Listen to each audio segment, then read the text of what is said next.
Privyet, it's Influx, and welcome back to level 25. This week I'm a little starstruck. I'm excited to introduce former world record holder and Dr. Mario Titan, Frank. Frank, how are you doing? I'm fine. Hello, Influx. So, we aren't used to hearing your voice on streams, so this is a real treat. I can tell from your input viewer that you are very focused and passionate when you play Dr. Mario. Um, I'm curious, when did you start playing Dr. Mario and how did you find our community? Um, do you want a long version or a short version? We've got time for a long version.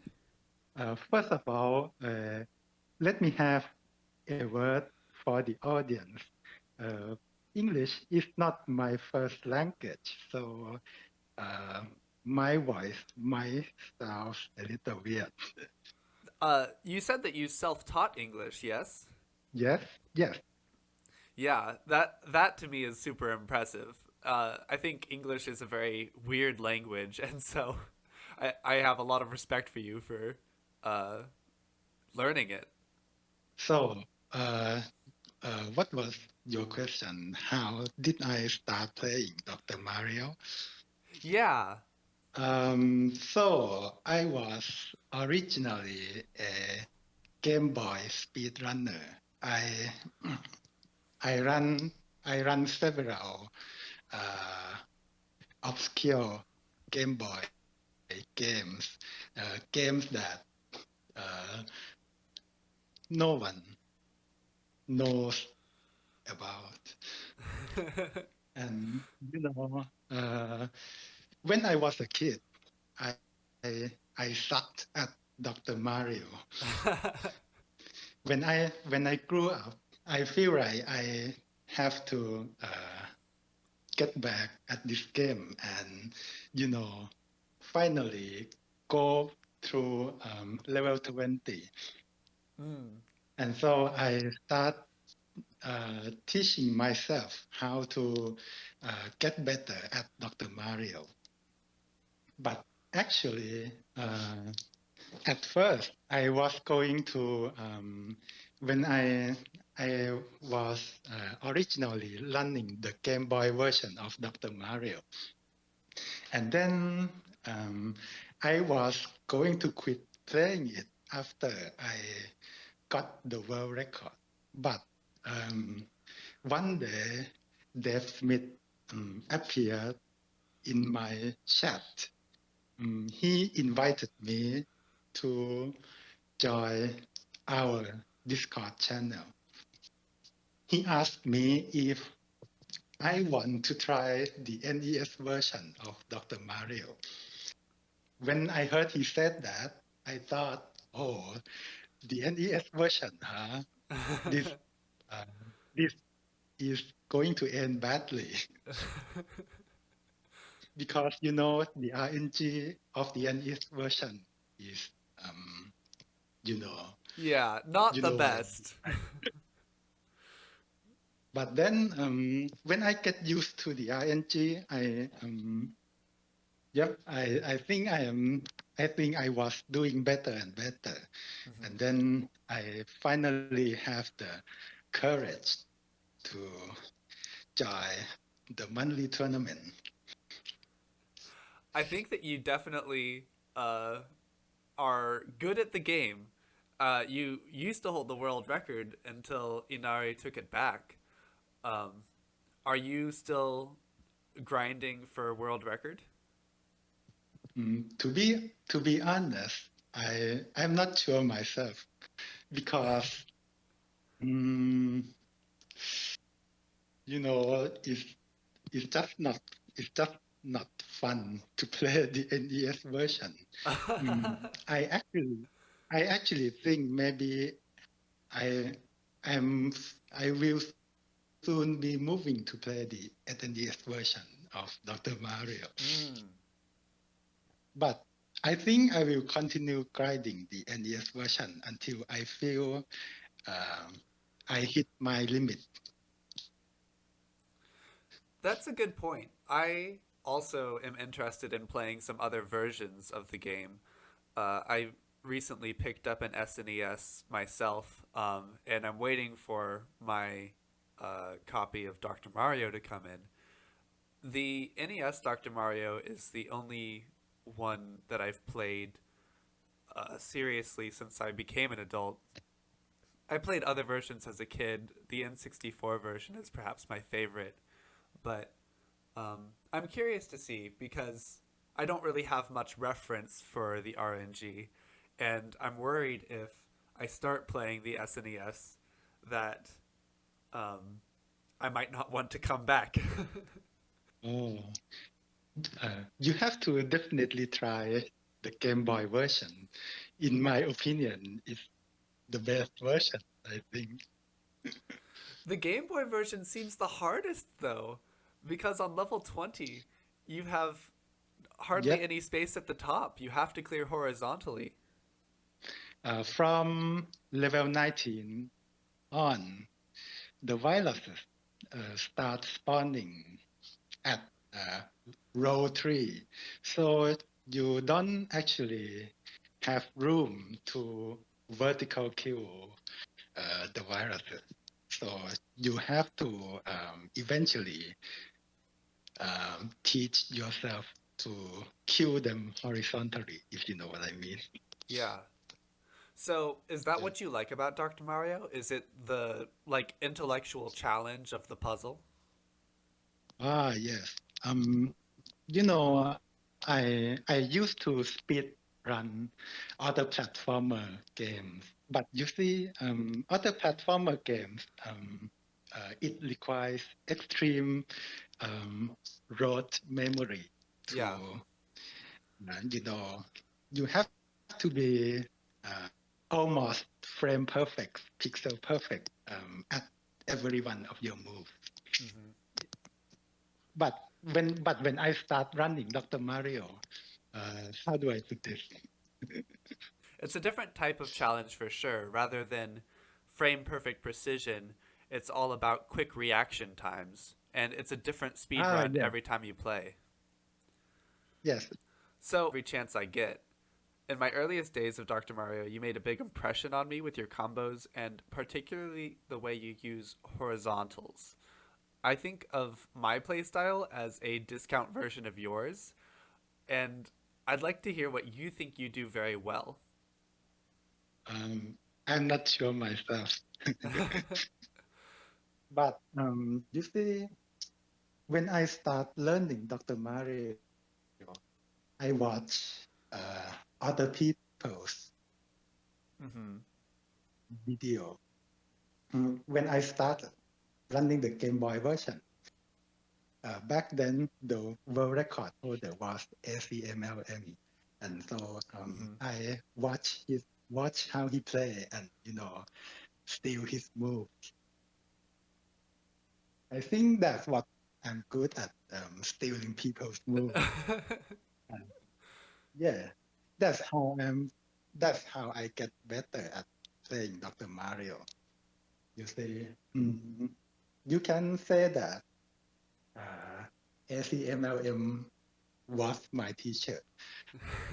Although me, I'm sure he doesn't know that himself. That's actually how you get better at uh, many games. Mm-hmm. But once I start uh, playing the NES version, I start copying other people's move as well. For example, people like Peggy, Dimwit, or uh, Fly, or Yeah, those are all big But names and good people to watch. but actually, it's not uh, it's not only good people, but uh, I watch every type of player playing Dr. Mario. So Mm. when when I see people making mistakes, it's like a warning to myself not to. repeat the same mistake or something like that. Yeah. And I think that even the players who are not the, top 5 in Dr. Mario, you can still learn things from them. Um, there have been multiple times that I've been watching streams of players who are even relatively new to the game, and they'll go for a clear, and I'm like, what are they going for? And it surprises me. Just sometimes copying other good players is a good approach, but sometimes taking a fresh perspective to the game and can help you think a little differently about clears. Yes, exactly. I also learned from my own mistakes. Yeah. Uh, for example, mm, when I plan some uh, horizontal cubes, and after that it doesn't go as I think it will uh, go. It's a little difficult to explain without actual screenshot. Yeah, I've botched many horizontal setups myself, um, Yep. accidentally clearing other horizontals or uh, not accounting for a sloping board, having things drop on the wrong rows that I think they will. But like you said, it's important to be able to learn from your mistakes. Dimwit said that every mistake is an opportunity to look at the game fresh and try to see how you could turn it to a possible advantage or learn from it. And I've been trying to do that more recently, and I found that it's very helpful. Sometimes I think the more costly the mistake, the more powerful the lesson can be. Yes. I think what the most important thing is that when you make a mistake, you have to learn how to fix it Mm-hmm. because naturally when you make mistake, things don't go as you plan. You start to panic, Yes. right? So uh, when you learn how to fix your misdrop or misflip or something like that, mm, you'll be able to continue what you uh, originally planned to do. Mm-hmm. Yeah, being able to react quickly to the misdrop, and like you said, it's unexpected, and sometimes I don't even realize I misdropped a piece until a couple pieces later, and I look back on like the left side of the board and say, "Wait, what happened?" Yes, exactly. When you make mistake and you don't know how to deal with it, everything will start to crumble. Mm-hmm. But if you learn how to deal with your mistake, I think it's like you can continue where you left off and continue what you plan to do in the beginning. Yeah. So one interesting thing about your play style, and we can see this from your input viewer, which I think is a very cool thing about your stream, is that you don't hold left and right to move the pills over, that you tap individually, and it's it's quite humorous to me to see what happens whenever you the garbage is falling on your board because you are just pressing all sorts of buttons. Is that frustration? Is that eagerness? How do you feel when you are mashing those buttons? Uh, actually, it's not uh, uh, frustration or anything like that. Uh, you see, when I start uh, matching random buttons, that was just me warming up my finger. That's really funny to me. you move your fingers so quickly. I could never do that without like hurting my my hands. Um, Yes, that's the way I keep my finger warm because you see, when my finger stays still for a moment, uh, then a moment later, I cannot react to anything that is going to come after that. So mm, it's like a way to keep my fingers always active or something like that. yeah. The reason I don't do that, is, you mean holding left and right. Actually, I never learned how to do that because the way I mash is uh, the way I have been playing since I was a kid. Mm, So I I am already used to this mashing. yeah. It's just a simple reason, really. But you see, my favorite type of game is puzzle. I think it's one of the reasons why uh, I think I'm getting better at Dr. Mario because you see, I play a lot of puzzle games. Mm, Like there's that game with when you construct a loop Goldberg machine, you see it's like a domino effect yeah. and stuff. Yes, it really helped with uh, setting up uh, complex combo Yeah. when I play Dr. Mario.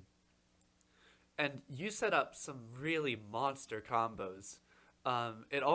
It frequently surprises me because you will set up a horizontal drop combo, and then you'll start stacking more pills on top, and I'm like, what are those doing there?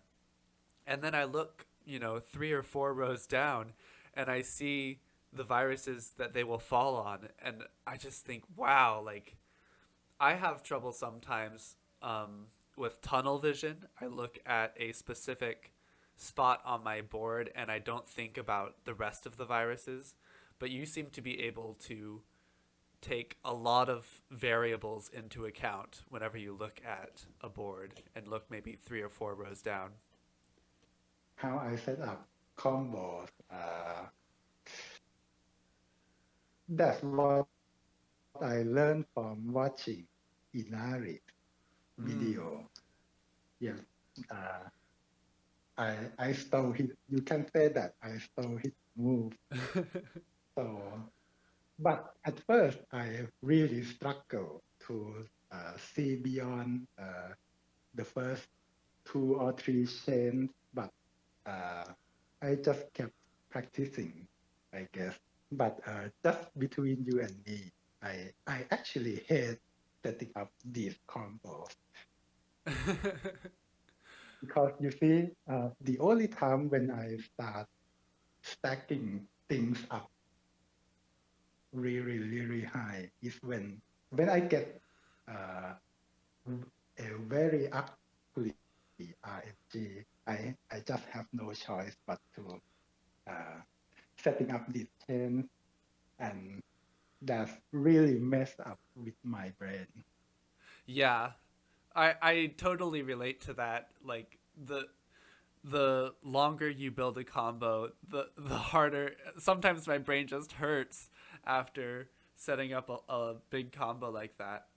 But I've noticed that as well. Frequently, you're waiting on a double color whenever to set the combo off, and wouldn't you know it, you just don't get the piece, and you have to build on top of it. But I think that, everyone suffers from that RNG with this game, and you having the uh, mental fortitude to uh, just continue the combo and push through it and wait for that piece is Yes, a very good strength, provided that the piece comes. I just think that if I can increase my efficiency, the less fuel I use, I think I can get better time. That's why I try my best not to leave any garbage. Hmm. And that's also why you play on medium. The reason I play on medium is nothing special really. You see, when I reach level 19, level 20, there's very little room to kill these viruses, right? Hmm. But you see, when I see Dimwit or Peggy playing at high speed and they can kill the viruses around the top corner very easily. Uh, for me, I cannot do that myself. So Mm. yeah, that's the only reason I playing at medium. Yeah. And medium give me better control of the pill.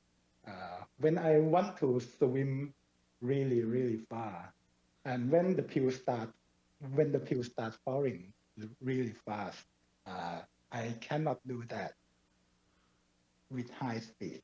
But Yeah. when I play at medium, it helps with my execution. When I plan something and you see, I want to place a pill in a very difficult spot. Playing at medium help me very much. Yes. That's the only reason I play at medium. Yeah. You'll see the spot that you want to put the pill in order to be most efficient. And on medium, Yes, you have much more of a chance of getting it there. yes, Well, when you describe keeping your fingers warm and, the way that you build these combos, perhaps what's most surprising to me is that you're able to maintain that energy for hours. You play Dr. Mario for so long on some of your streams, and uh, I just my brain gets tired after a couple hours of Dr. Mario. But you seem to have incredible stamina, which is even more amazing to me, considering that when it comes to the Dr. Mario monthlies, you're playing on a time difference of how many hours is it? I forget. when I play on Saturday and Sunday, it was 6 a.m. 6 a.m. Man, Yeah.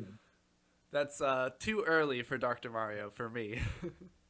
I'm just used to playing games for several hours because when I start speed running a game, when I fail to get a PB, I just want to keep trying and trying, and then Yeah. I just forget about time and everything. But when I finally get a PB, I just collapse on the spot. You see, when I speed run a game, I just concentrate so hard that I stop paying attention to my surroundings. I think uh, in my first monthly tournament, if April or May, I don't remember. Back then, the judge want me to restart because Peggy started on a wrong level, I guess. But Oh yeah. back then, back then I concentrated so hard that uh, I stopped paying attention to what they said, and then I continue playing and playing until I finish, and I still didn't look at what they said in the chat That's funny. because for Dr. Mario speedrun, no matter how well you play, it doesn't affect your opponent. Yes. Like in Dr. Mario V versus, you can drop garbage. on your opponent's head. But when it comes to speedrun, uh, I think uh, the best thing to do is to concentrate on what's in front of me.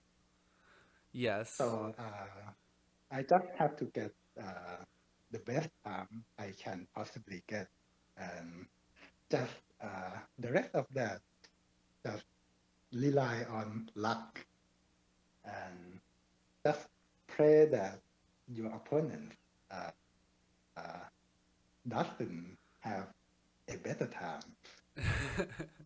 So yeah, So, one last question I have for you. Are there any Japanese communities that you're aware of that play Dr. Mario? I I don't know myself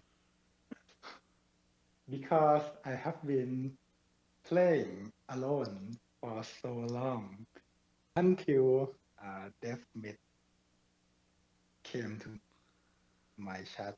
So I don't know of any other community. You can just say that I'm representing myself and not the Japanese or the Asian or any other community. I'm just representing myself. Yes. But hopefully one day I'll be able to travel to where you all live and meet you in person. Yes. I think that everyone would love that. I know I would certainly be honored to meet you in person, even if you do beat me in the monthly. But considering the current situation of how do you say it, pandemic, Yeah. yeah, I doubt I will be able to go anywhere anytime soon. But ironically, thanks to the current pandemic, uh, I am able to compete with everyone online. Uh, let's hope it stays this way. Yes. Well, thanks again, Frank, for joining me. It's been a pleasure talking to you. Yeah, it's, it's a pleasure talking to you too. And thank you all at home for listening in. Until next week in Dr. Mario and in life, bless RNG.